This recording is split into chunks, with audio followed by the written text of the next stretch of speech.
क्या आपने कभी सोचा है कि महाभारत का सबसे शक्तिशाली योद्धा आज भी जिंदा क्यों माना जाता है और उसकी अमरता का असली राज क्या था? ये कहानी है अश्वत्थामा की उस रहस्यमयी मणि की जिसने उसे देवताओं जैसा शक्तिशाली बना दिया और अंत में उसे सदियों का अभिशाप दिला दिया। कहा जाता है कि द्रोणाचार्य ने वर्षों तक घोर तप किया और उसी तप से प्रसन्न होकर भगवान शिव ने उनके पुत्र अश्वत्थामा को जन्म से ही एक दिव्य मणि प्रदान की जो उसके मस्तक में जड़ी हुई थी। ये मणि उसे भूख, प्यास, थकान, रोग और लगभग हर अस्त्र से सुरक्षा देती थी। युद्ध भूमि में जहां महायोद्धा गिर जाते थे वहां अश्वत्थामा अकेला खड़ा रहता था और उसके शरीर से निकलती अग्नि जैसी ऊर्जा शत्रुओं को भयभीत कर देती थी। लेकिन यही मणि उसके भीतर अहंकार और क्रोध को भी जन्म दे रही थी। कुरुक्षेत्र युद्ध के अंतिम दिनों में जब उसके पिता द्रोणाचार्य छल से मारे गए तब अश्वत्थामा का विवेक समाप्त हो गया और उसने अधर्म का सबसे भयानक मार्ग चुना। रात के अंधेरे में पांडव शिविर में घुसकर उसने द्रौपदी के 5 निर्दोष पुत्रों की हत्या कर दी। ये पाप इतना घोर था कि स्वयं धर्म कांप उठा।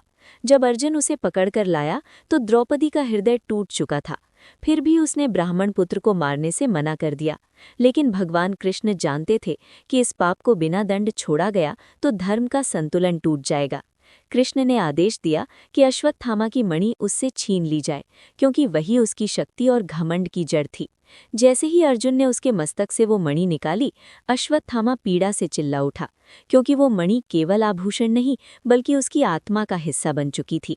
मणि के हटते ही उसकी दिव्यता समाप्त हो गई और तभी कृष्ण ने उसे ऐसा श्राप दिया जो मृत्यु से भी अधिक भयावह था, कि वो हजारों वर्षों तक पृथ्वी पर भटकता रहेगा, बिना सम्मान, बिना शांति और बिना मृत्यु के। उसके घाव कभी नहीं भरेंगे और उसके शरीर से ऐसी दुर्गंध निकलेगी कि कोई मनुष्य उसके पास न टिक सके।